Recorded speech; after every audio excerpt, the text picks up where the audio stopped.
자, 여러분들 만나 뵙게 돼서 반갑고요. 자, 옆에 계신 분들한테 덕담합시다. 너 꼭 붙을 거야. 예.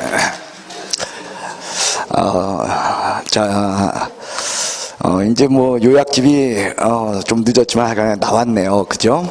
예. 오늘은요, 테마 18 계약금 등 예치 권고제도 여기부터 시작해서 금지행위, 그리고 손해배상 책임, 그리고 중개 보수, 이렇게까지 이제 여러분들하고 같이 수업을 하도록 하겠습니다. 그래서 일단요, 여러분들 맨 앞에 보시면은요, 거기 그러니까 1페이지가 되겠죠. 한번 보십시오. 거기 보시면은 제가 그림을 넣었어요. 이게 꽤 오래된 그림인데요. 인터넷에 보면은 이게 이제 다녀요. 이거 여기 찾아봐요. 예. 이게 여러분들 이제 황새한테 저기 개구리가 잡혀 먹히는데 목을 꽉 쥐고 끝까지 최선을 다하고 있습니다. 안 넘어가려고. 이 그림에 이게 아마 예전에 중앙일보인가 어디에 이게 나오면서 사설로 나왔던 그림이에요. 근데 이 그림을 보면은 여러분들 얼마나 비장합니까, 그죠? 예, 여러분들에게 제가 그거 말씀드리고 싶어요. 거기 적혀 있어요. Never ever give up. 예, 끝까지 포기하지 말라고.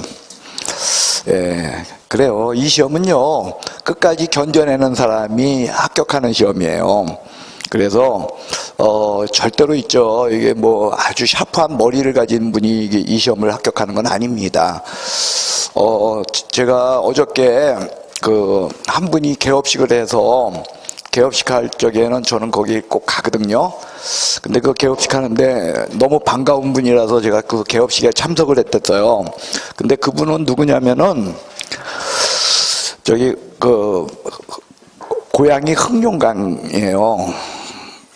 네, 중국 분이셔요. 그리고 외할아버지, 그러니까 외할머니가 한국 분이셨어요.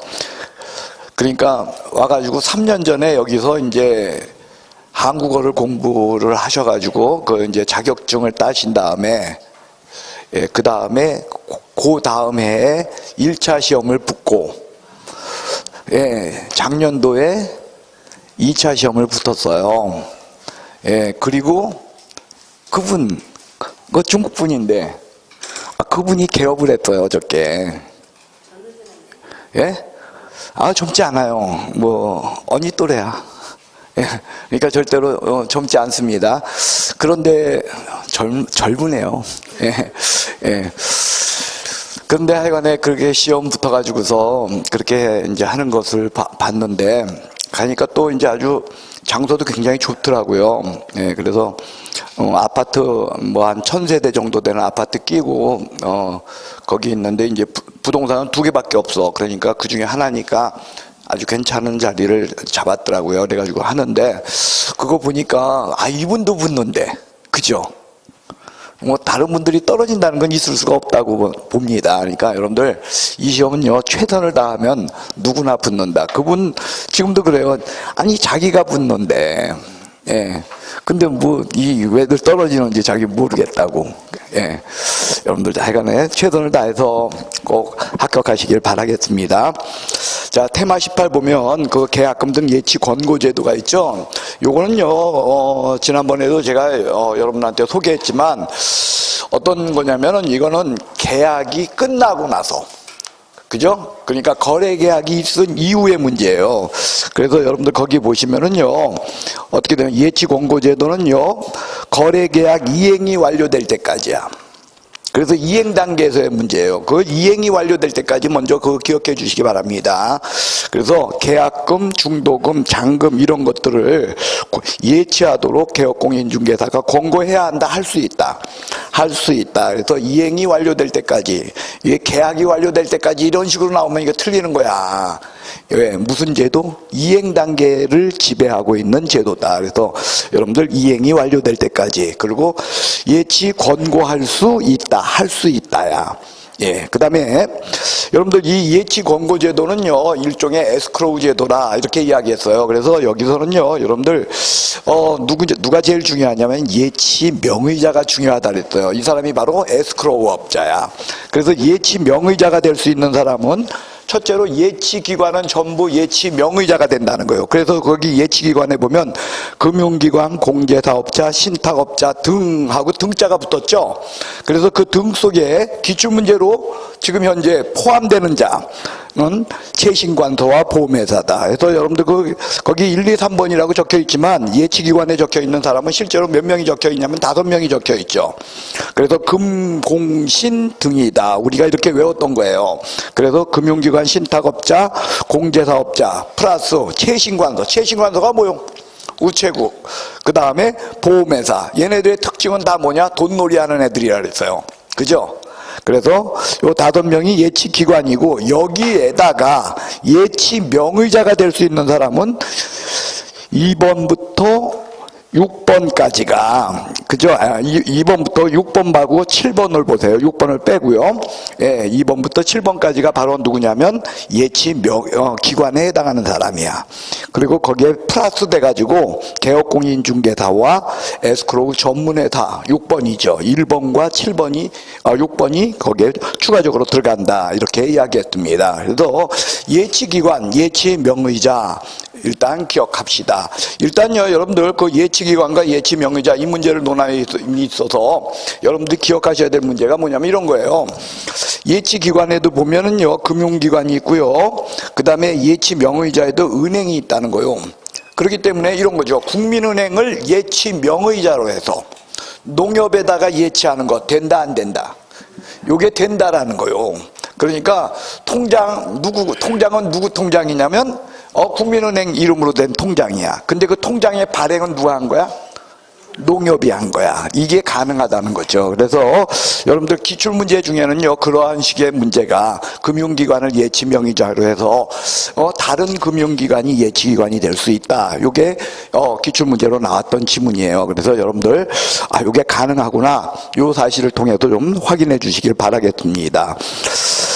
그 다음에요 여러분들 거기에 맨 마지막에 보면 매도인의 사전 수령권이라는 게 있어요.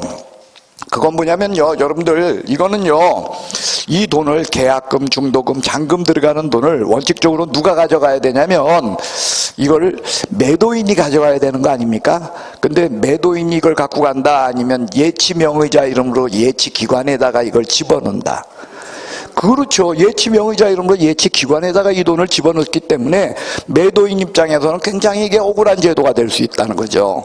그래서 매도인이 정말 이 돈을 꼭 필요해, 꼭 꺼내 써야 돼, 그럴 적에 있는 제도가 그 맨 밑에 있는 거예요. 매도인의 사전 수령. 그래서 매도인 또는 임대인 등이 이 돈을 사전에 수령코자 할 적엔 출치세요. 금융기관 보증보험회사가 발행하는 보증서. 요거를 누구에게 교부하고? 예치명의자. 예치명의자인데 시험에 나왔다면 그 예치명의자를 갖고 자꾸 개업공인중개사에게 또는 예치기관에게 이렇게 나온다는 거예요. 그렇게 되면 이제 틀리는 거죠. 예치명의자에게 교부하고. 왜? 돈을 찾을 수 있는 사람은 통장 주인이야. 근데 통장 주인이 바로 누구냐? 예치명의자라는 거죠. 예, 그래서 매도인의 사전 수령 시에는 금융기관 보증보험회사가 발행하는 그 보증서를 그걸 누구에게 교부하고? 예치명의자에게 교부하고 해서 여러분들 예치명의자, 예치기관, 그 다음에 사전수령 시에 보증서 발행기관 요 세 가지가 일단 머릿속에 있어야 돼. 그 다음에 네 번째 칸에 보면 개업공인중개사 명의시, 즉 개업공인중개사가 예치명의자일 때예요. 누가 예치명의자? 예, 개업공인중개사가 예치명의자일 때 그때 뒤따르는 이야기인데요. 그래서 1번 예치금의 보존관리에 관한 것으로 개업공인중개사는 자기 소유의 예치금과 분리하여 관리할 수 있도록 하여야 한다. 이건 뭐냐? 여러분들 어차피 개업공인중개사도 누가 될 수 있냐면 예치명의자가 될 수 있었어. 근데 개업공인중개사가 직접 자기가 예치명의자가 됐을 때 이 돈을 갖다가 여러분들 은행을 예치기관으로 했다는 거예요. 그럴 때 그 은행 예치기관이 뭐냐? 국민은행이었는데 자기가 어차피 국민은행 통장이 있었어. 그럼 그 자기가 현금을 입출입하는 국민은행 통장에다가 요걸 갖다 같이 넣을 수 있다, 아니면 계좌를 새로 개설해야 된다. 그 뜻인 거예요. 그래서 자기 소유 예치금과 분리하여 관리하여야 한다. 그 다음에 예치된 계약금은 거래 당사자의 동의 없이는 인출해서는 아니 된다. 요 얘기는 뭐냐면은요, 여러분들 시험엔 요게 예치명의자는 이 돈을 인출해서는 아니 된다 하면 틀린다는 거죠. 왜? 동의받으면 인출할 수 있으니까. 그 다음에 또는요, 요게 이렇게 나온다는 거예요. 예치된 계약금을 개업공인중개사는 인출할 수 있다 해도 틀린다는 거야. 없다 해도 틀리고 있다 해도 틀려. 왜? 당사자의 동의 없이는, 이거 빠지면 틀린다는 거예요. 그러니까 거기에서는 당사자의 동의 없이는 인출할 수 없다. 요걸 여러분들 기억해 놓으세요. 왜 그러냐? 여러분들 이 돈을 개업공인중개사가 이게 동의 없이도 꺼냈을 수 있다고 하면 여러분 같으면 이 돈 어떤 생각 들어? 들고 튈 생각 들 거 아니야.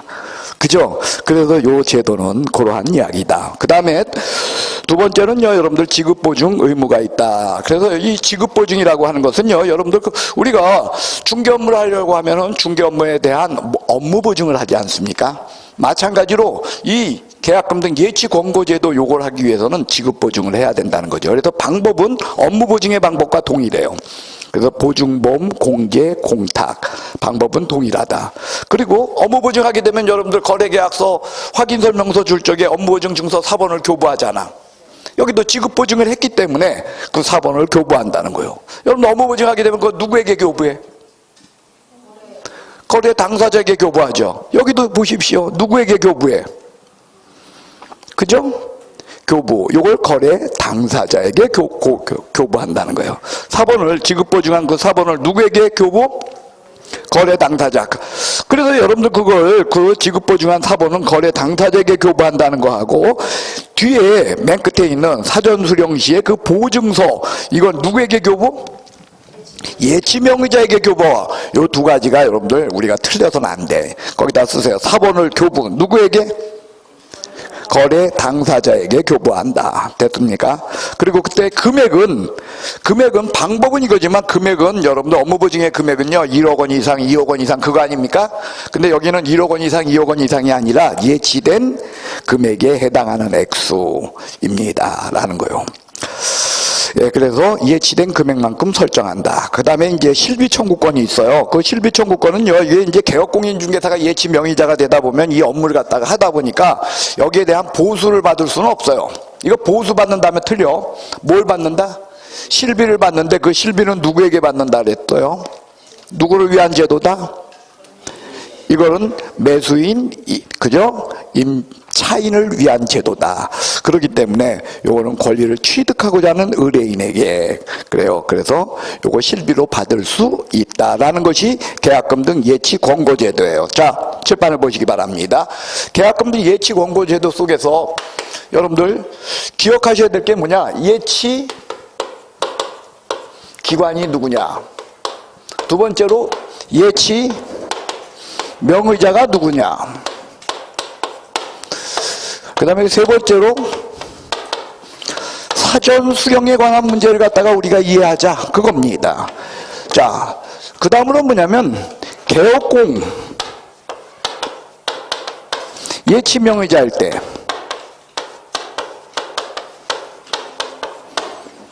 개업공 다른 사람이 예치명의자일 때는 괜찮아요. 개업공이 예치명의자일 때 뒤따르는 특례 세 가지가 있다는 거요. 특약사항을 갖다가 여러분들 문서화시켜야 된다 이거고요. 그 다음에 두 번째 문제로는요, 여러분들 이것은 개업공인중개사의 이름으로 예치할 적에 이때는 뭐 한다? 예, 지급보증한다. 세 번째로는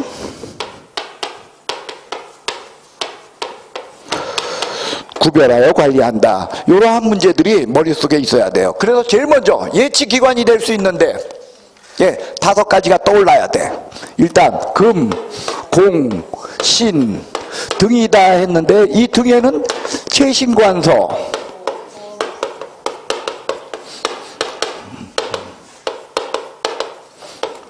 이렇게 되고 예치명의자가 될 수 있는데 일단 예치명의자는 자 거래 당사자가 자기 이름으로 예치할 수 있나요? 에스크로우 제도라니까. 에스크로우업자는 누구요? 타인을 위한 제도야. 그러니까 제3자야만 돼. 예치명의자인 거래 당사자 하면 틀려. 그래서 요 예치명의자가 될 수 있는 사람 요 5명은 무조건 예치명의자다. 그리고 여기에 2사람이 더 들어간다 그랬어요. 누구? 개업공. 그리고 나머지 하나는 에스크로우 전문회사다. 해서 요 사실을 기억하자. 그 다음 사전수령. 일단요 사전수령에서는요 여러분들 제일 먼저 떠오르는 게 사전수령할 권한이 있는 자는 누구요? 매도인 임대인 쪽이요, 매수인 임차인 쪽이요. 그렇죠. 매도 임대인 요 사람들이 사전수령권이 있다. 근데 요 사람들이 요 돈을 꼭 미리 쓰고자 할 땐 그냥 한다, 아니면은 보증해야 된다. 그래서 보증서 발급기관이 어디냐는 거예요. 그래서 이 보증서 발급기관에는 일단 얘는요 예치기관, 예치명의자, 사전수령권자 이 속에 다 들어있어. 그래서 누구? 일단 금융기관은 들어가. 제일 먼저 기억해야 될 건 누구? 금융기관이야.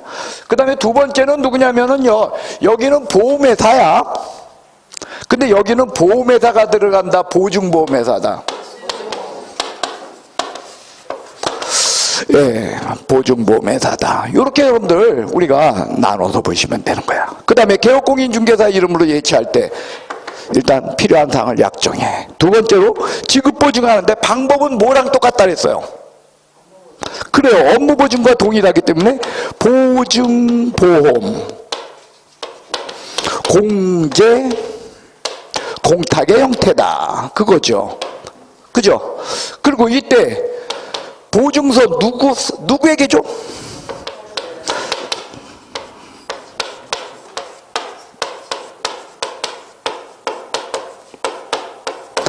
사본을 거래 당사자에게 교부한다. 요게 떠올라 달라는 거예요. 그 다음에 세 번째로 어떻게 해서 관리해? 구별해서 관리야. 그렇기 때문에 자기 계좌에다가 그냥 넣을 수 있다, 아니면 계좌 다시 개설해라. 예, 계좌를 다시 개설해라. 그래요.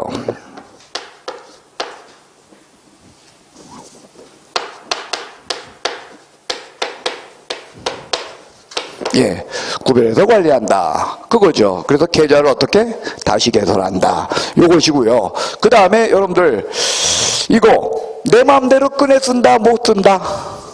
그죠? 당사자 동의 없이는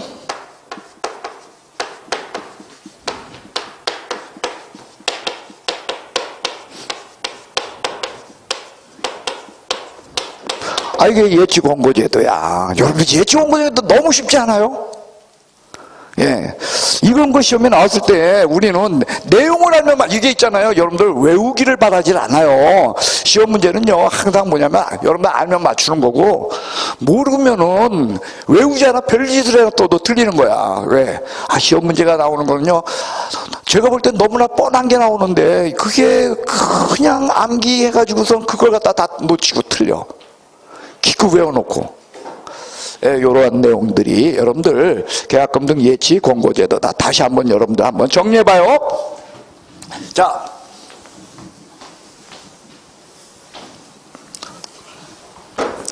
예치 기관이 될 수 있는데 금, 공, 신 등이다.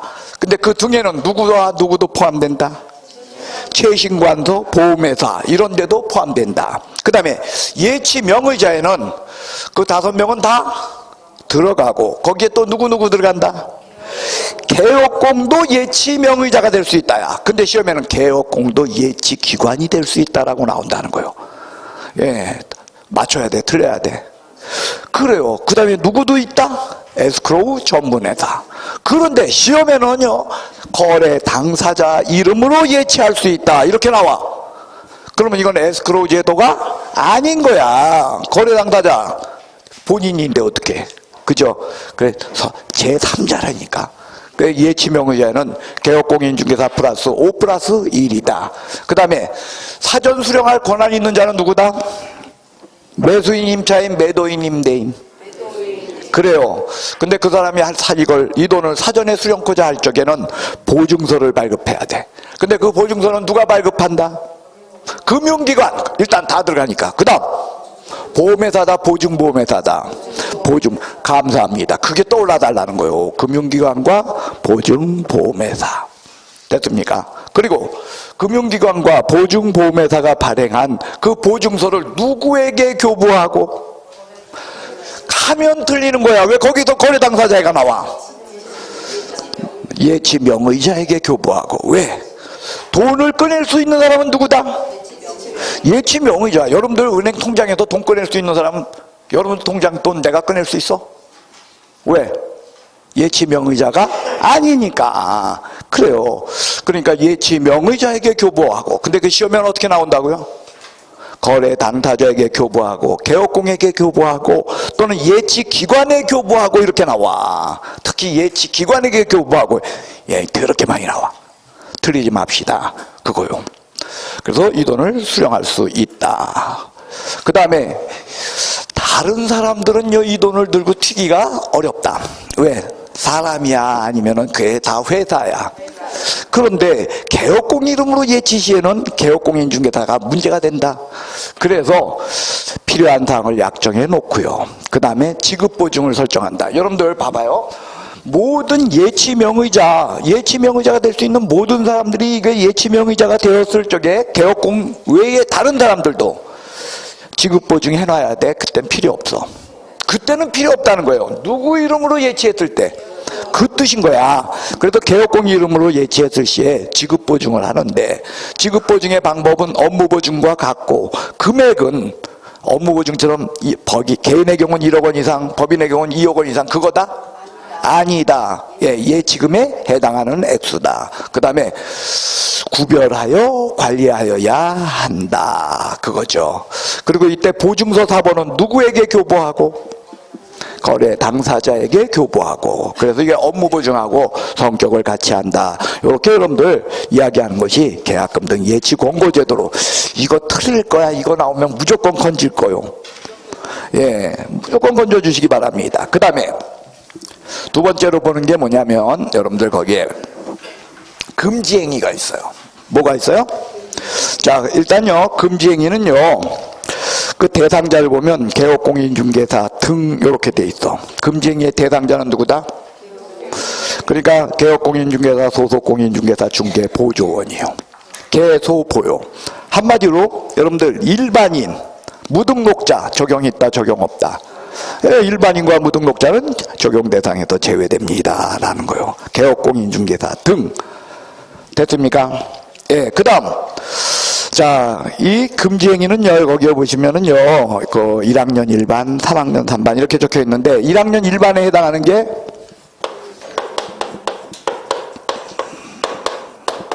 그리고 3학년 3반에 해당하는 게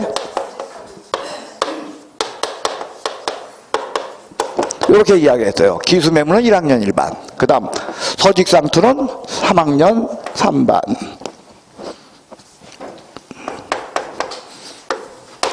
그리고 이 금지행위를 개업공이 저지르게 되면 행정처분은 뭐다? 자, 개업공인중개사가 금지행위를 저질렀을 때 업무정지 처분을 할 수 있다. OX? O! 왜? 임등치는 그 자체로 업무정지 사유다. 그거요. 그 다음에 소속이 이 금지행위를 저지르면 그때는 뭐다? 네, 소속의 경우는 금지행위 자격정지다. 여러분들 소속의 자격정지 사유 다 외워요? 자격정지 사유 이인설명 거짓금 그렇게 외웠잖아. 이중소속인 인장등록 설 확인설명 성정근 성실 정확하게 근거자료를 제시하여 안 했다. 그거고. 그 다음에 확인설명서에 서명 및 날인 안 했다. 거래계약서에 서명 및 날인 안 했다. 거래계약서 거짓기재. 그리고 마지막이 뭐요? 거짓금, 금지행위. 그래서 금지행위는 소속이 저지르게 되면 자격정지다. 이거였어요. 그 다음에 이 금지행위의 특징은 과실범 처벌한다, 처벌 없다. 오직 고의범만 처벌해. 과시범 처벌 규정이 없다는 거예요. 그 다음에 공범 처벌한다, 공범 처벌 없다. 예, 공범 처벌이 없다는 것은 오직 정범만 처벌한다, 그 뜻이에요. 그래서 교사범도, 그죠? 종범도, 공동정범도 처벌하는 규정이 없다야. 그 다음 세 번째로는 여러분들 미수범 처벌한다, 미수범 처벌 없다, 이런 거 없다는 거예요. 기수범만 처벌해. 그래서 과실, 공범, 그 다음에 미수, 이런 처벌 규정을 갖고 있지 않습니다. 됐어요? 그 다음에 얘는요, 사법적 효력에 직접 영향을 준다, 사법적 효력에 영향 없다.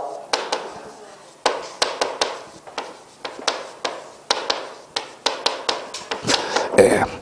일단 이런 특징들을 갖고 있다는 거, 금지 행위로 일단 기망부터 봅시다. 기망, 1학년 1반의 첫 번째 기망이죠. 거기 보면 당해 중개대상물 거래상 중요사항에 대한 거짓된 언행, 그 밖의 방법으로 의뢰인의 판단을 그르치게 하는 행위. 그래서 거기 보면 거짓된 언행, 그래서 거짓된 말과 행동이야. 근데 그것만 있다 그래서 그 밖의 방법이라 그랬어. 그 밖의 방법 속에는 침묵에 의한 기망, 그죠? 묵시적 기망도 포함된다. 그래서 여러분들 기망행위에는 묵시적, 그죠? 그래서 거기에 보면 부작위에 의한 기망도 어떻다? 포함된다. 그 다음에 여러분들 인생에 거짓말 안 하고 어떻게 살아? 그죠? 그래서 모든 거짓말이 다 기망행위가 되는 것이 아니라 거래상 중요사항이라 그랬어요. 뭐라고요? 거래상 중요사항. 그래서 거래상 중요사항에 대한 것이 판례가 지금 형성되어 있는 건 뭐라 그랬죠? 물건의 가격이나 현황, 그거였습니다. 뭐라고요? 물건의 가격이나 현황. 예, 그래서 여러분들 거기 보면 대상 물건의 기본적 사항, 권리관계, 뭐 가격 이렇게 있는데, 요렇게 적어놓은 것은요, 여러분들 뭐냐면은 요건 이제 판례가 이야기하는 내용은 가격과 현황이지만 학설은 확인 설명사항과 이게 대체로 일치하는 걸로 본다 해서 거기에 보시면은 기본적 사항, 권리관계 이런 것들이 바로 뭐냐면 확인 설명사항 아닙니까? 그래서 이런 확인 설명사항하고 대체로 일치하는 걸로 보는데, 확인 설명사항 모두를 다 포함할까요? 아니면 확인 설명사항 전부가 포함된다고 보는 건 약간 무리가 있다 그랬어요, 제가. 예, 무리가 있다 이렇게 이야기했습니다. 어쨌든요, 여러분들 이런 것들이 거기 거래상 중요사항으로, 거래상 중요사항 요거에 국한돼. 그러니까 모든 거짓말이 다 기망인 것은 아니다, 그거고요. 그 다음에 판단을 그르치게 하는 행위면은 기망이라 그랬어요. 판단을 그르쳐 손에 이르게 하는 행위하면 틀린다 그랬어. 그래서 돈의 여부를 묻는다, 돈의 여부는 묻지 않는다. 손의 여부는 묻지 않는다. 여러분들 머릿속에 떠올라야 돼요. 그죠? 그래서 이런 얘기 했었어요. 뭐냐, 여러분들 뭐 누가 속 골고 장에 가가지고서 거위 샀다. 속았다, 속지 않았다. 소랑 거위랑 바꿨대. 속았다. 속은 거야. 그러면 이미 기망 당한 거야. 그랬더니 거위가 그 다음 날부터 황금알 맛 났더라. 그럼 손해 봤다, 손해 안 봤다? 그럼 손해는 안 봤어. 그러면 기망 아니다, 그래도 기망이다. 그래요. 그 다음에 기망은 단계가 있다 그랬잖아요. 속인다, 그래서 속아 넘어간다, 그래서 행동으로 옮겼다, 그래서 손에 이르렀다. 이러한 단계가 있는데, 이러한 전 단계 중에서 기망이 성립하는 것은 어디까지? 행위까지. 속아 넘어가서 물건을 샀다, 속아 넘어가서 물건을 팔았다는 행위까지에 이르게 되면 그게 기망인 것이지, 여러분들 그 전 단계, 개혁공인 중에다가 열심히 속였는데 상대방이 속아 넘어가지 않았어. 왜 안 속아 넘어갔다? 공법 교수였다 그랬어요. 그죠? 그래가지고 여러분들 공법 너무 잘 알아. 그래서 안 속아 넘어갔어. 그러면 기망, 이거잖아, 이거 미수. 근데 미수범 처벌에 안 해. 그러니까 기망이 성립한 게 아니라서 이거는 금지행위가 아니다. 그죠? 근데 속아 넘어가서 그 물건을 샀어, 또는 그걸 팔았어. 그래서 손해 봐야 기망이다, 손해 여부는 묻지 않는다. 그게 여러분들 그 첫 번째 얘기였어요. 그 다음에 두 번째, 중개 보수 실비를 초과해서 받는 행위예요. 그래서 사례 증여 그 밖에 어떠한 명목으로도 보수 실비를 초과해서 금전 금품, 금품이라고 되어 있어요. 그러니까 현찰로 받은 것만이다 아니면은 물건으로 받은 것까지 포함된다. 예, 물건으로 받은 것까지도 여기에 포함됩니다. 이렇게 이야기했었습니다. 그래서 여러분들 거기에 보시면은요, 일단요, 거기 보수실비가 다 중개보수실비야. 그래서 14조 업무를 하고 듬뿍 받았다, 권리금에 대한 사례를 별도로 받았다, 이런 것들은 기망행위다 그랬어요. 기망이 아니라 보수실비 초과다 아니다.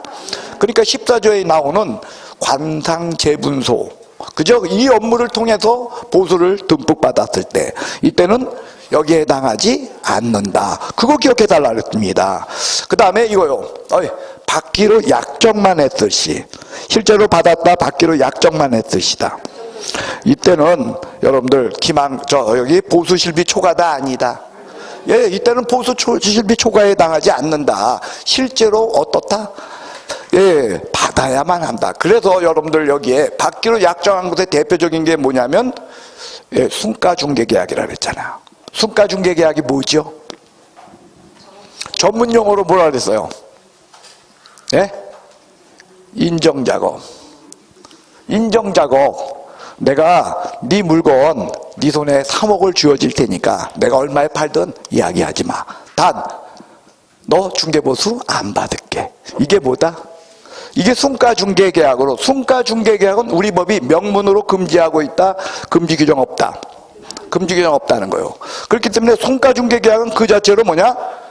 보수실비 초과 약정에 불과해. 그러니까 순가중개계약 자체가 위법이다 하면 어떻다?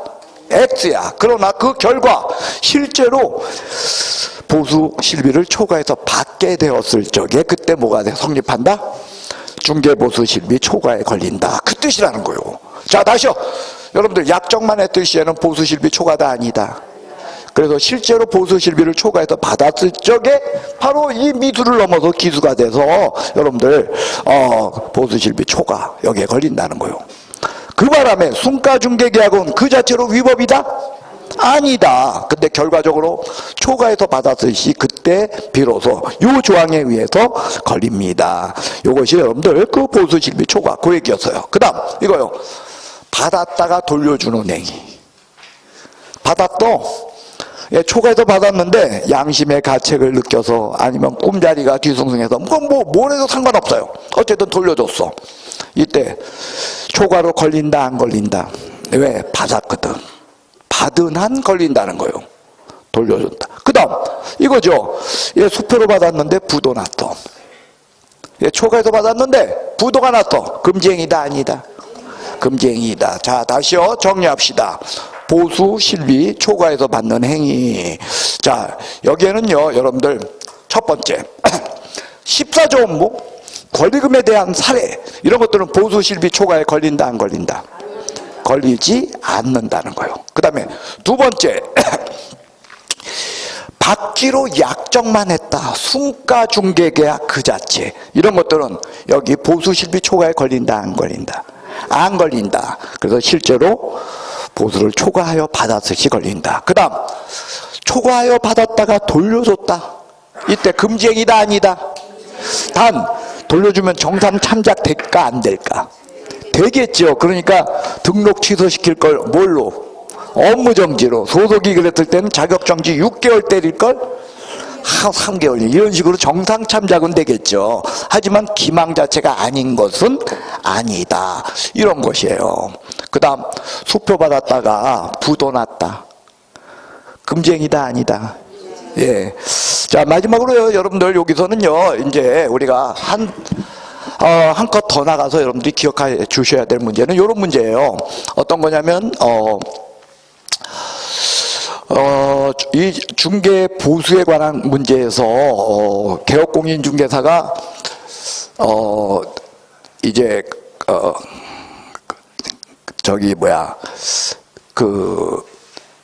법규를 해석을 잘못한 거야. 그러니까 그 법규 해석 잘못하는 것은 여러 가지가 있는데 대체로 보면은 분양권이에요. 뭐요?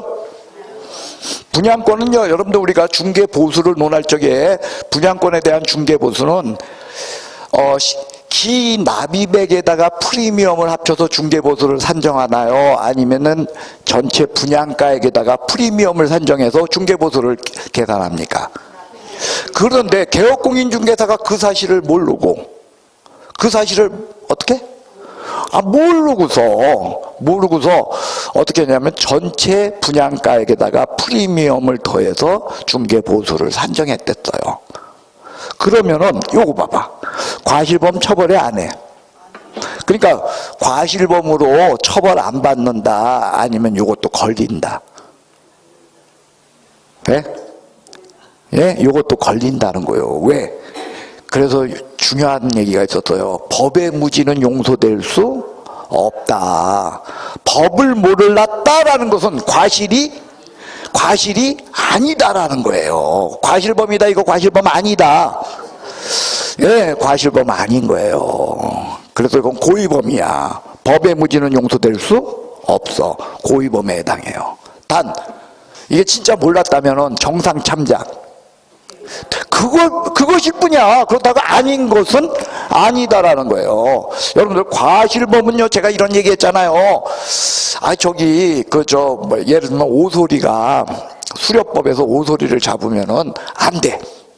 근데 딱 봤는데 저쪽에서 부스럭거리는데 토끼 같아.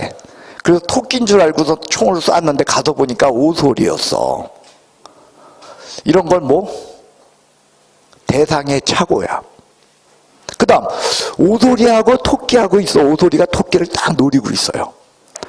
그래가지고 오소리를 겨냥해서 토끼를 겨냥해서 총을 딱 쐈거든? 근데 그게 빗 맞아가지고 오소리가 맞은 거야. 이게 방향의 착오. 이런 것들은 과실범이에요. 근데 오소리거든? 오소리인데 법에 오소리를 잡으면 안 된다는 조항이 있는지를 모르고 그냥 쏜 거야. 오소리 잡아도 안 된다는 걸 모르고. 이건 과실이다, 과실 아니다. 그래요. 법의 무지는 용서될 수 없다니까. 이건 과실이 아니라는 거예요. 이런 이야기 했댔어요. 그래서요, 그 마지막 얘기가 그거였어요.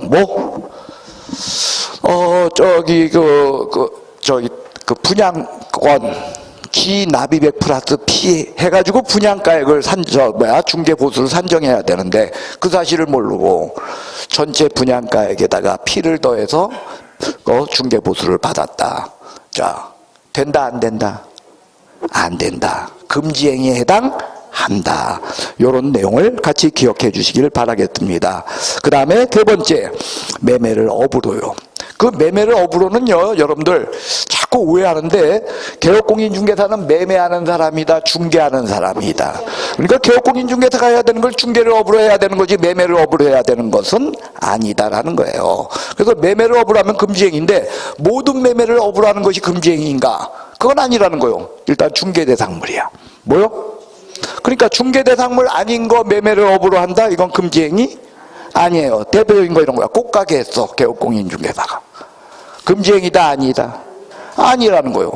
여러분들, 이런 매매를 업으로 하는 행위에는 중개대상물 아닌 거, 이것까지 포함하는 건 아니다. 일단요, 제일 먼저 거기 보시면 매매를 업으로 하는데 중개대상물 매매를 업으로야. 그러니까 1번은 중개대상물이야. 중개대상물 아닌 거 매매를 업으로 했다? 금지행위 아니야. 두 번째는 매매요. 그렇기 때문에 여러분들, 매매를 우리가 거래와 매매는 우리가 동일어로 읽어. 자꾸 거래와 매매는 동일어다, 아니다? 거래는요, 여러분들, 매매, 교환, 임대차, 전세권 설정 계약, 그죠? 지상권 설정 계약, 이런 것들이 다 거래야. 그런 것들 중에서, 그 여러 개의 거래 행위들 중에서 오로지 매매만 금지행위야. 그러니까 개업공인중개사가 교환을 업으로 하고 있어요. 금지행위다, 아니다? 금지행위 아니라는 거예요. 개업공인중개사가 임대를 업으로 하고 있어. 금지행위다, 아니다? 그래서 여러분들은 개업공 된 다음에 임대업 할 수 있다라고 했잖아요. 단, 법인인 개업공인중개사는 임대업 한다, 임대업 할 수 없다. 왜? 그렇죠. 천재야, 천재. 근데 왜 모의고사 점수 아직 안 나와? 예, 이제 조금씩 오를 거요. 그래요. 그겁니다. 그래서 여러분들 거기 보면, 매매를, 그래요. 세 번째는 업이요. 단순 매매. 개업공인중개사가요, 중개대상물 매매를 못한다고 하면 개업공인중개사는 자기가 살던 집에서 이사 간다 그래서 못 간다 그래서 그래요. 그래서 단순 매매는 인정돼. 그게 단순 매매를 넘어서서 업이 됐을 적에 금지행위로, 이때 업인지 아닌지 여부는 뭐로 판단한다? 횟수와 태양이라 그랬어요. 몇 번 했는가. 그죠? 그 횟수와 태양. 그래서 여러분들 거기 보시면 기억. 계속 반복적으로 중개대상물 매매를 업으로 한 경우. 계속 반복. 그게 횟수와 태양이란 뜻이에요. 그 다음에 여기 분양권도 중개대상물이다 아니다. 중개대상물이에요.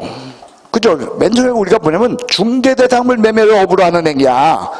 그러니까 분양권 매매를 업으로 하는 행위도 여기에 해당. 다시요. 고개 들어보세요. 개업공인중개사가 분양권 중개를 업으로 했어요. 금지행위다 아니다. 왜? 중개를 업으로 했으니까 그건 적법행위야. 원래 개업공인중개사가 하는 거는 뭐냐, 중개대상물 중개를 업으로 하는 거야. 근데 중개를 업으로 안 하고 뭘 업으로 했다? 그래서 걸리는데, 문제는 중개대상물 아닌 거 매매를 업으로 했을 때는 안 걸리잖아.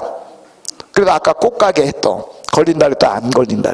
안 걸려요. 그렇듯이 문제는 이거예요. 어떤 것까지가 중개대상물이니까 정확하게 아셔야 된다는 거죠. 근데 분양권은 중개대상물이다. 그러니까 분양권 매매를 업으로 했다. 여러분들 분양권 매매를 업으로 했다는 구체적인 얘기가 뭐냐면 이런 거예요. 개업공인중개사가 저기 보니까 그 다산 신도시 보니까 분양권에 피가 좀 붙을 것 같아. 그래가지고 딴 사람들한테 그걸 소개해가지고 분양권을 사도록 해줬다. 아니면 지가 샀다. 지가 한 번만 샀어. 사가지고서 또 팔고 또 사고 또 팔고 또 그렇게 했어.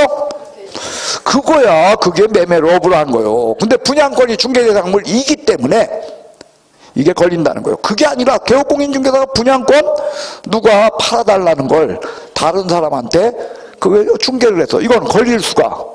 이거 당연한 거고, 당연한 게 구별이 안 되면 은 틀리죠. 그래서 분양권도 여기서 말하는 그 중개대상물 매매업, 요게 해당합니다. 그래서 첫 번째요. 그 다음에 여러분들 도정법상의 입주권도 여기에 해당한다. 그죠? 그런 내용 같이 기억해 주시기 바라겠습니다. 예, 그 다음에 네 번째는요, 무등록자와 협조하는 행위로 떠요. 거기 보시면 중개사무소 개설 등록하지 아니하고 중개업을 영위하는 자는 사실을 알거나 알 수 있었으면서야 알면서라고 되어 있어요. 뭐라고요? 알면서. 그러니까 모르고 한 행위, 여기 보셔. 여기 모르고 한 행위는 처벌된다, 처벌되지 않는다. 그래요. 과실범까지 처벌하는 건 아니라는 거예요. 알면서로 못 받고 있다. 그래서 알면서, 알거나 알 수 있었으면서 하면 틀려요. 그를 통하여 중개를 의뢰받거나 그에게 자기 명의를 이용하게 하는 행위, 요거였어요. 그에게 뭐 하는 행위? 자기 명의를 이용케 하는 행위. 그래서 여러분들 요게 양도대여하고 구별하자고 했잖아요. 양도대여는 다른 사람에게 자기 성명을 사용케 하는 행위로, 개업공인중개사가 타인에게 자기 성명을 사용케 했을 시에는 등록증 양도대여고, 공인중개사가 다른 사람에게 자기 성명을 사용케 했을 적에는 자격증 양도대여야. 그런데 개업공인중개사가 다른 사람에게 자기 명의를 이용케 했을 시에는 뭐다? 그때는 금지행위야. 그래서 4, 2 이걸로 구별하자. 우리 그렇게 이야기했죠? 예, 실제로는요, 여러분들 이거 현실 속에서는 구별된다 그래서 안 된다 그래서. 현실 속에서는 구별이 안 돼요. 하지만 뭐에서는 구별된다? 예? 시험 속에서는 구별된다. 그래서 기출문제가 뭐였냐?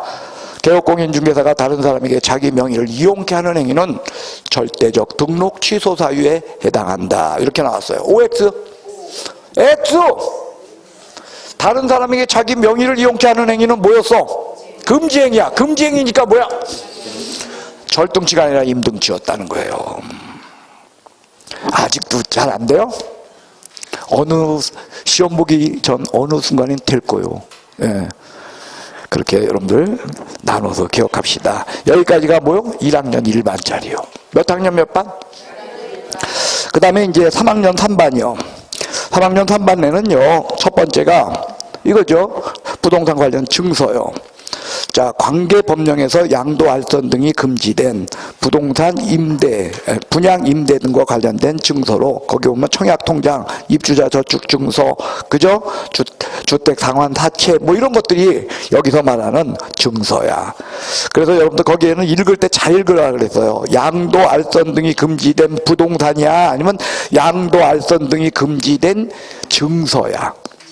그렇죠. 양도, 알선 등이 금지된 부동산이 아니고 증서로, 그 증서는 뭐냐? 부동산의 분양 임대 등과 관련되어 있는 증서인 거예요. 그래도 그 증서, 요거는 매매, 교환 등 중개도 안 되고, 그죠?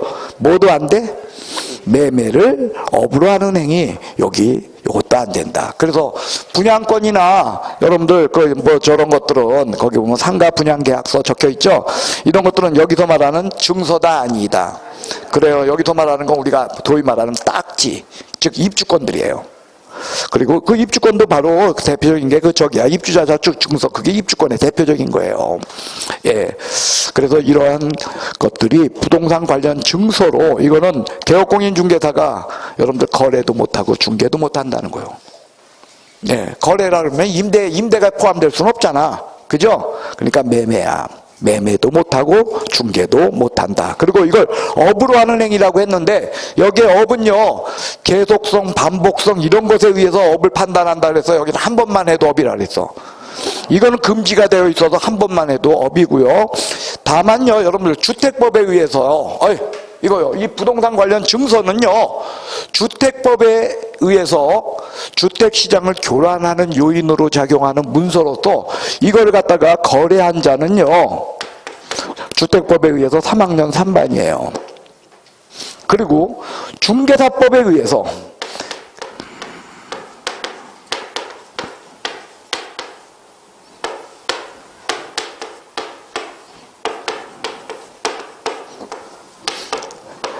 중개사법에서 이렇게 돼요. 이건 어디 무슨 법? 이건 뭐요?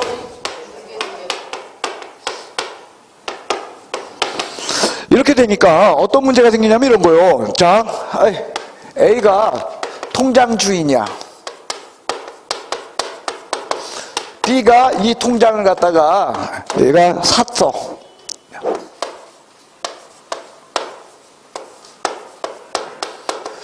C 개업공이요. 이걸 중개를 해줬어요. 자, 이 경우 개업공은 뭐에 의해서? 중개사법에 의해서 중개를 했기 때문에 몇 학년 몇 반? 금지행위로 3학년 3반이라는 거예요. 근데 요 사람들, 통장을 사고 판 요 사람들은 뭐에 의해서? 주택법에 의해서 주택시장을 교란하는 요인으로 작용하는 문서야. 이걸 거래를 했기 때문에 몇 학년 몇 반? 그러니까 이 사람들도 처벌받아. 이 사람들도 처벌받는데 이건 중개사법에 의해서 공범으로 처벌되는 거야, 아니면은 다른 법에 의한 거야. 그런 문제라는 거예요. 그 다음에 이렇게 되는 거예요. A가 통장 주인이요. B가 개업공이었어요. 근데 개업공인 중개사가 이걸 구입을 했어요. 자, 이런 경우를 봅시다. 그러면 이 통장 주인은 뭐에 의해서? 주택법에 의해서 3학년 3반이야. 근데 이 개업공인 중개사의 경우는 주택법에 의해서 뭐 했어? 그리고 중개사법에 의해서, 그죠? 두 개 다 했잖아. 그죠? 그래서 이런 걸 가지고 뭐냐, 한 개 죄로 두 개 이상의 법에 걸리는 걸 상상적 경합이라 그래요. 그래서 상상적 경합의 경우에는요, 중환죄로 처벌된다야. 뭐로요? 중환죄. 문제는요, 과거에는 몇 년 전만 해도 요게 3학년 3반이 아니고 3학년 2반이었어. 오늘날 우리가 3학년 3반이라고 외우는 게 있죠? 그게 몇 년 전, 한 3, 4년 전만 해도 3학년 2반이었어요. 이거 옛날부터 3학년 3반인 것 같지? 근데 3학년 3반으로 바뀐 게 얼마 안 돼요. 그러니까 그때는 뭐에 의해서 처벌됐을까요? 중환죄로 처벌됐으니까. 아니 요거 말고 중개사법에 요게 어디 갔어? 요거야. 요게 옛날에 3학년 2반이었다고. 그러면 옛날에 뭐에 의해서 처벌되겠어? 주택법에 의해서 처벌된 거야. 근데 오늘날은 뭐에 의해서 처벌될까요? 왜? 중개사법이 특별법이거든. 중한 정도는 똑같아. 중한 정도는 똑같은데 중개사법은 특별히 누구만 처벌해? 그렇지, 특별법이야. 그래서 중개사법에 의해서 처벌되는 거예요. 어쨌든요, 중요한 건요, 여러분들, 과거에는 3학년 2반이었어. 요거 되면 3학년 3반이었어. 그러니까 이렇게 되는 거야. 요거는 3학년 2반이었고 요거는 3학년 3반이었었는데 과거엔. 지금은 다 뭐야? 그리고 얘네들도 처벌된다는 거예요. 됐습니까? 이게 여러분들 여기 이야기입니다. 그 다음에 직접거래.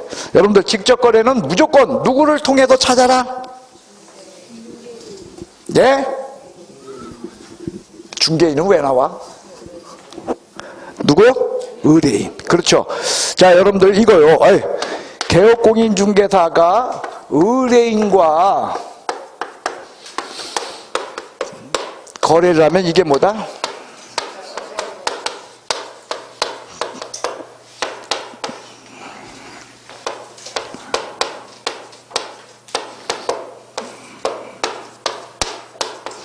이거 두 개가 구별돼야 된다는 거예요. 여기는 누구요? 다른 사람하고 거래를 했는데 여기는 그 다른 사람이 뭐야? 다른 사람하고 의뢰인 어떻게 구별할래? 그렇지. 의뢰인은 내 사무소를 찾아온 사람이야. 다른 사람은 내 사무소를 찾아온 사람이야. 내 사무소 말고 다른 데다 물건 올려놨던 사람이야. 그러니까 직접 거래 여부는 개업공인중개사가 의뢰인, 누구 의뢰인?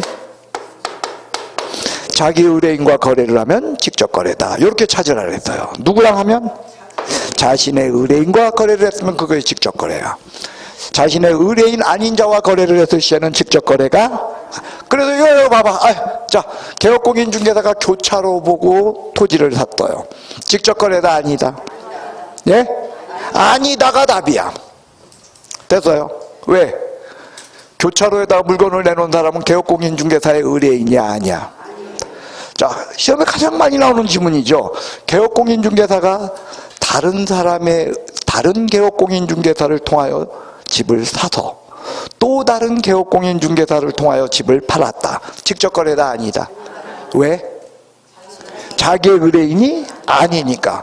개업공인중개사가 직방 들어가서 찾아보고 집을 샀다. 직접 거래다, 아니다? 왜? 자신의 의뢰인이 아니니까.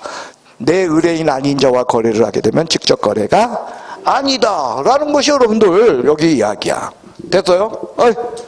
그 다음 이거요. 개업공인중개사가 자신의 의뢰인에게, 누구에게?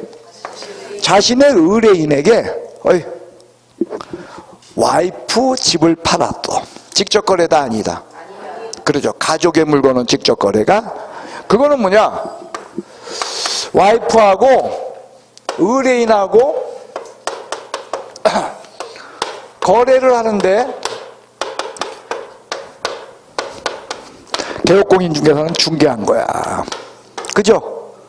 그렇기 때문에 이건 중개를 한 것이지 개업공인중개사가 절대로 거래한 게. 그 다음 여기는 뭐라고 적혀 있어? 매매? 매매? 거래예요. 그러니까 이거는요, 매매, 교환, 임대차 등 저는 이렇게 하면 안 된다는 거예요. 그러니까 여러분들은 임대업 할 수 있다 그래서 개업공인중개사 임대업 못 한다 그랬어. 할 수 있는데 자신의 의뢰인에게 자기의 물건을 임대 놓으면 된다, 안 된다? 그러니까 임대업을 할 적에 어떻게 해야 된다 그랬어요? 다른 개업공인중개사를 통해서 임대업 해야 돼. 됐습니까? 예, 이것이 여러분들 여기 내용으로서 직접 거래는요 말 그대로 거래다. 그러니까 매매에 국한된 것이 아니다. 그래도 매매, 교환, 임대차 다 포함한다. 그리고 직접 거래는 반드시 상대방을 갖고 파는 것으로서 판단하는 것으로서 상대방은 누구? 의뢰인이다.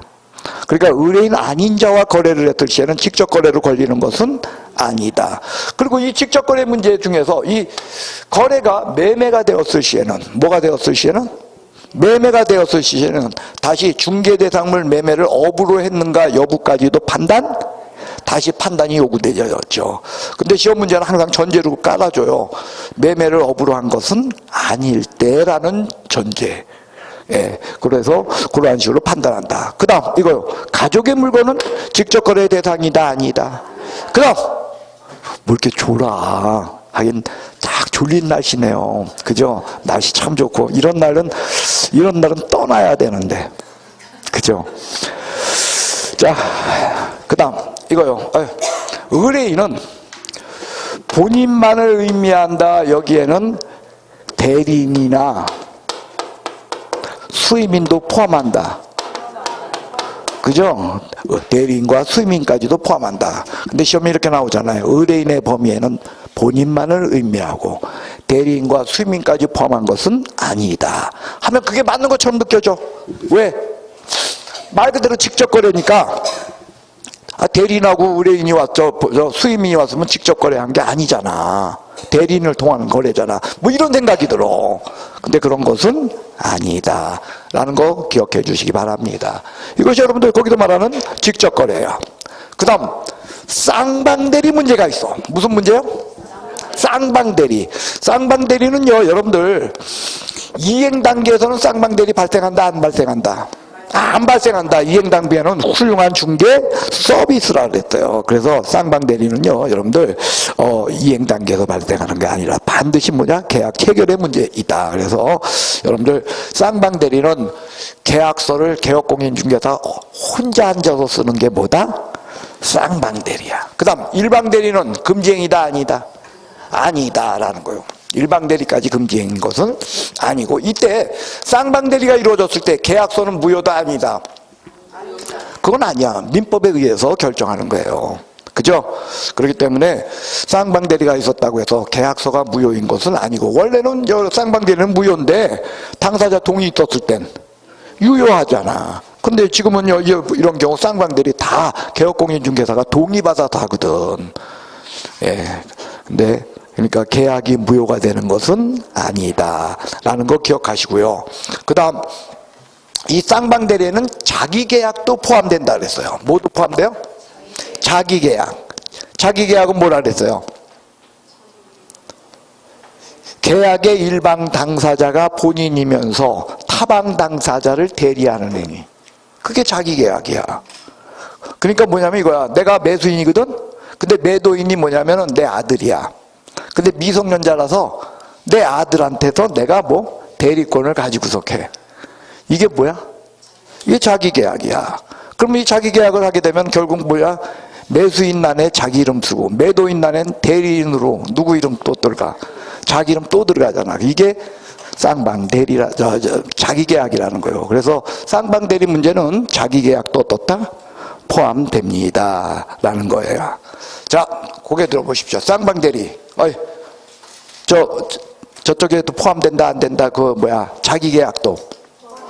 예, 자기계약도 포함된다. 그 다음 이행 단계에선 쌍방대리 문제 생긴다 안 생긴다?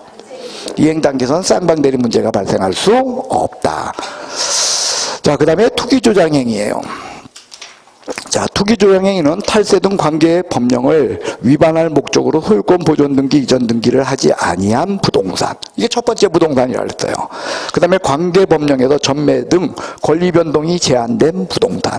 그래서 여기에는 부동산이 두 개가 나와. 그 두 개의 부동산 매매를 중개하는 행위. 뭐 하는 행위? 매매를 중개하는 행위야. 그러니까 여기는 매매, 중개 다 포함하는 거요. 오로지 중개만이요. 중개만이야. 근데 그 중개도 여러분들 임대를 중개하는 행위는 금지 행위가 뭐 매매를 중개하는 행위. 이것이 투기조장 행위로 거기에 보면 탈세 등 관계법령 위반한 목적으로 소유권 보존 등기, 이전 등기를 하지 아니한 부동산. 이게 바로 뭐냐? 중간생략 등기예요. 뭐라고요? 중간생략 등기 하는 행위예요. 근데 그 중간생략 등기도 여러분들 탈세 목적이 없다면 여기에 해당하지? 여기는 분명히 무슨 목적이 있어? 탈세 목적이라는 게 들어있어요. 탈세 목적이 없으면은 중간 생략 등기가 괜찮은 거예요. 다만요, 여러분들, 절 좀 보시오. 토지거래 허가지역 내에서의 중간 생략 등기. 그건 뭐죠? 그건 무효다. 여러분들 떠오르죠? 예. 그게 토지거래 허가지역 내의 중간 생략 등기는 무효다. 그거는요, 이거하고는 어떻다? 별개의 문제야. 이건 토지거래 허가지역 여부를 떠나서 하여간에 여러분들 중간 생략 등기 그 자체를 중개를 했을 적에는 탈세 목적이 있다면 뭐다? 예, 아니야. 투기, 이게 아니고, 탈세 목적이 있다면 투기주장행위 이다라는 거요. 그 다음에 두 번째, 여러분들 관계법령에서 전매 등이 권리변동 제한된 부동산이라는 게 있죠. 그 대표적인 게 투기과열지구 내의 분양권이요. 뭐라고요? 네, 투기과열지구 내의 분양권. 그래서 투기과열지구에서는요, 여러분들 분양권 전매가 제한돼요. 분양권 전매를 못하게 돼 있다는 거죠. 그때 그 분양권 전매 못하게 된 그 분양권을 갖다가 개업공인중개사가 그래서 중개 안 한다 그래도 한다. 그게 바로 뭐다? 여기에서 관계법령에서 전매 등 권리변동이 제한된 부동산 바로 그거라는 거예요. 왜 전매겠어? 여러분들 분양권을 팔고 사는 건 그 자체가 등기가 돼 안 돼? 그러니까 전매일 수밖에 없다는 거예요. 그 대표적인 예가 뭐라고? 투기과열지구에 있어서의 분양권. 그래서 그거 거래하면 안 되는데 그거 거래한다면 말이야. 그럴 때 바로 뭐다? 예, 그게 투기조장행위로. 그래서 이건 제가 그런 얘기 했잖아요. 이 투기과열지구로 묶이게 되면 분양권들 와가지고선 파는데 문제는 뭐냐? 팔아도 이게 거래가 할 수 없으니까 이명계약 해놓고 항상 그 분양권에다가 뭐 해놓냐면 처분금지 가처분 신청을 해놓는다 그러잖아요. 예, 왜냐면 팔아도 판 게 아니잖아. 그러니까 분양권 전소유자가 이거 있잖아, 지 거라고 우길 수 있으니까 거기에 처분금지 가처분을 해놔요, 항상. 그러니까 저 누구냐, 그 검사들이 이 투기과열지구에서 분양권 전매가 있었나 없었나 할 때 그 분양권에 뭐가 돼 있는 거? 가처분 신청되어 있는 것만 골라가지고선 다 잡아내버려. 근데 항상 그렇게 한다. 한번 저기 위에서 명령 떨어질 때 한다. 예, 그래서 송도가 한번 나 발칵 뒤집힌 적이 있어요. 인천에서 송도가. 그러니까 그거 할 땐 개업공인중개사도 그 송도에 있는 개업공인 60% 이상이 걸려 들어가는 거야, 그냥. 다 그냥 업무정지 먹고, 과태료 먹고, 뭐, 난리가 났댔더라고요, 그때. 예. 다 그렇게 하는 거니까, 그냥. 그것만, 그러니까, 그때 검사 되게 편했을 거야, 하기. 예, 어쨌든, 그렇게 하는. 그게 여러분들 거기야. 특히 여러분들 이 투기조장행위는요, 그 기억을 보세요. 전매 차익이 어떻다? 예, 전매 차익 여부는 묻지 않는다는 거예요. 왜? 그 언어적으로 볼 적이에요. 여러분들 거기에 보면 투기조장행위는 이렇게 매매를 중개하는 행위라고 되어 있지, 매매를 중개하여 전매 차익을 얻는 행위라고 되어 있지를 않다는 거예요. 그래서 전매 차익 여부는 묻지 않는다라는 것이 여러분들 거기 내용입니다. 그 다음에 여러분들 거기 보면 개업공인중개사, 임의적 등록 취소, 업무정지. 그죠? 소속공인중개사, 자격정지. 그 다음에 행정처분과 행정형벌, 병과된다는 거예요. 여기 1학년 1반, 3학년 3반이면서 동시에 임등취, 자격정지 이런 문제가 있다는 거예요. 그 다음 밑에 보면 과실범, 미수범, 공범, 처벌한다 안 한다? 그리고 사법적 효력에 직접적 영향을 주는 것은 아니다 라는 것이 금지행위로. 다시 한번 정리해 봅시다. 자, 칠판을 보시기 바랍니다.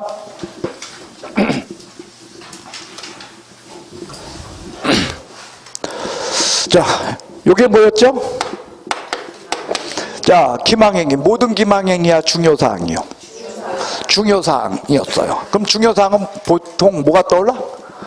예, 물건의 가격이나 현황. 그죠? 대체로 확인 설명사항 부분적으로 포함하고 있다. 뭐 이런 개념이었어요. 그 다음 기망은요, 여러분들 거짓된 언행만이야. 그 밖의 방법도 있었어. 그래서 그 밖의 방법이 뭐라 그랬어요? 예, 묵시적 기망도 포함이다. 이렇게 이야기했어요.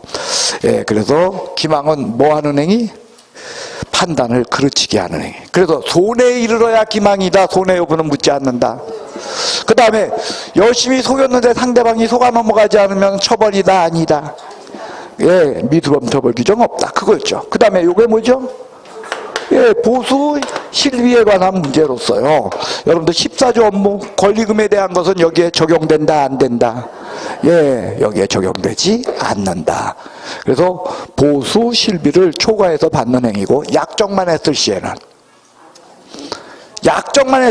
여기에 해당하지. 순가중개의 계약 자체가 위법이다? 약정에 불과하다. 그거였죠. 일단 초과해서 받은 한 돌려줬어도 예, 돌려줬어도 보수 실비 초과에 해당한다. 그 다음에 뭐 수표로 받았는데 부도 났어. 그래도 뭐다? 여기에 해당한다. 그 다음 법 해석을 잘못하여 많이 받았어. 그것도 과실범으로다가 처벌 안 되는 거다. 이것조차도 금지행위에 해당한다. 이건 고의범이다. 이렇게 이야기했어요. 기억나시죠? 예, 그 다음 매매를 업으로 하는 행위요. 모든 매매를 업으로 하는 게 다 금지행위다. 중개대상물이다. 그래도 그 중개대상물 속엔 분양권도 포함이 돼서 분양권 매매를 업으로 하는 행위도 여기에 해당한다. 그 다음 모든 거래 다 매매만이다. 매매만이야. 그래서 중개대상물 임대를 업으로 하는 행위는 금지행위가 아니다. 근데 중개법인은 임대업 한다 못한다? 중개법인이 임대업을 못하는 것은 임대업이 금지행위라서 못하는 거다 아니면 14조에 없어서다. 그거였죠. 그 다음 단순 매매까지는 된다. 매매를 어떻게? 업으로 했을 때 이때 업인지 아닌지는 어떻게? 횟수 태양에 의해서 판단. 그거야. 그 다음에 무등록자와 협력하는 행위로 무등록자와 협력하는 행위는 모르고 하는 행위까지 포함한다. 알고서다. 그래서 고의범만 처벌된다는 거예요. 그래서 무등록자와 협력하는 행위에는 두 가지 유형이 있다. 예, 그를 통하여 중개를 의뢰받거나 그에게 자기 명의를 이용케 하는 행위.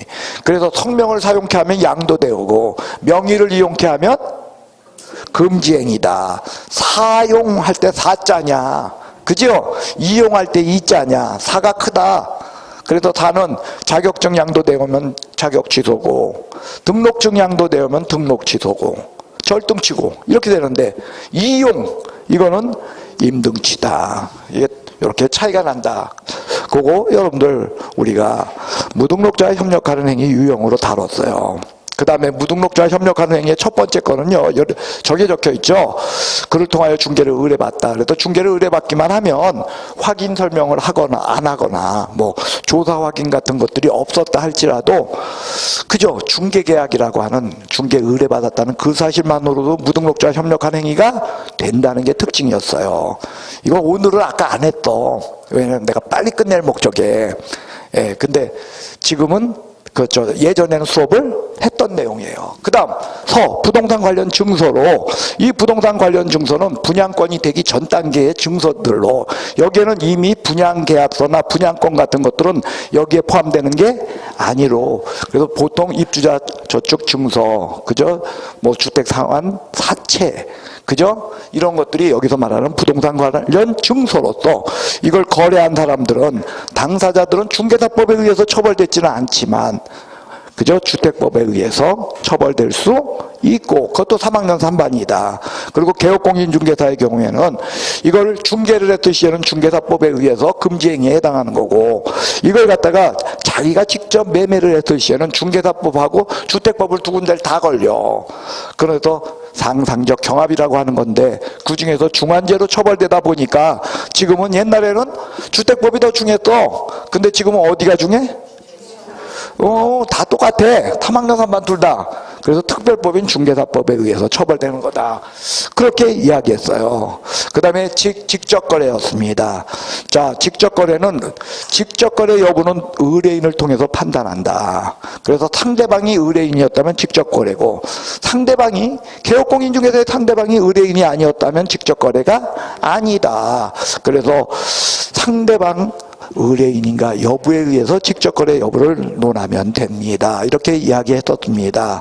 그리고 직접 거래는 가족의 물건은 직접 거래 대상이 아니고 말 그대로 직접 거래이다. 거래이기 때문에 매매에 국한된 것이 아니라 교환이든 임대차든 어떠한 거래 유형이라도 개업공인중개사가 자신의 의뢰인과 했다면 그건 뭐다? 그건 직접거래이다라는 거예요. 직접거래이다. 그것이 여러분들 직접거래에 대한 내용이었고요. 그 다음에 쌍방대리였어요. 쌍방대리는 계약서, 개업공인중개사가 혼자 앉아서 쓰는 것을 의미하는 것이지 이행단계까지 확대되는 것은 아니다.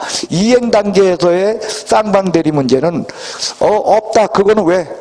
이행단계는요 사실관계야. 법률행위가 아니기 때문에 사실은 그건 사자의 문제야. 그래서 이행단계는 훌륭한 중개 서비스라 그랬어요. 그래서 이행단계까지 확대시키지 말고, 그리고 이 쌍방대리에는 개업공인중개사의 자기계약조차도 어떻다?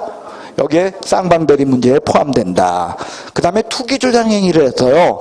여러분들 그 투기조장행위라고 하는 거, 여기에는 일단 중간생략등기 유형은 투기조장행위인데 거기에는 목적이 있어야 된다. 뭐다? 탈세 목적이다. 그래서 탈세 목적의 중간생략등기 그거였고요. 그 다음에 두 번째로 관계법령에서 전매 등이 제한된 부동산이다.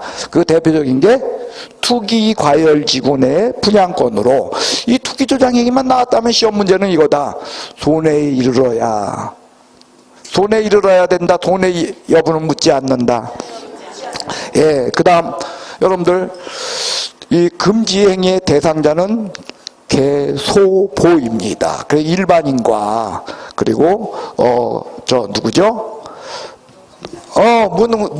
무등록자 금지행위 대상자다 아니다. 예, 이런 사람들은 금지행위 대상자가 아니다. 그거 기억해 주시고요.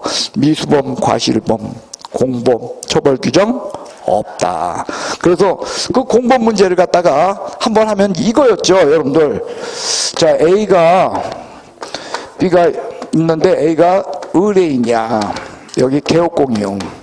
개업공한테 A가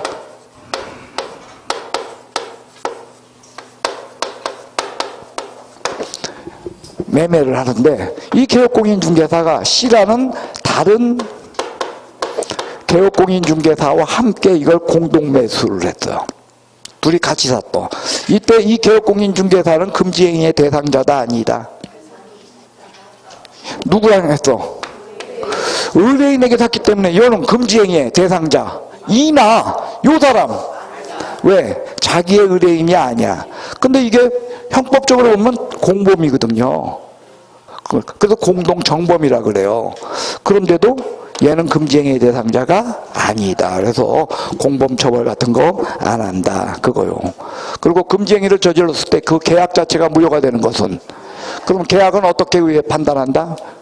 예, 민법에 의해서 별도로 판단하는 것이다. 여기까지가 금지행위예요. 여러분들 이거 금지행위 우리 수업하는데 옛날에 1시간 반씩 걸린 거요. 지금 얼마나? 예?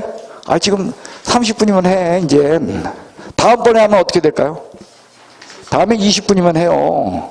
점점 빨라질 수 있다니까. 자, 고생 많았습니다. 잠깐 쉬겠습니다.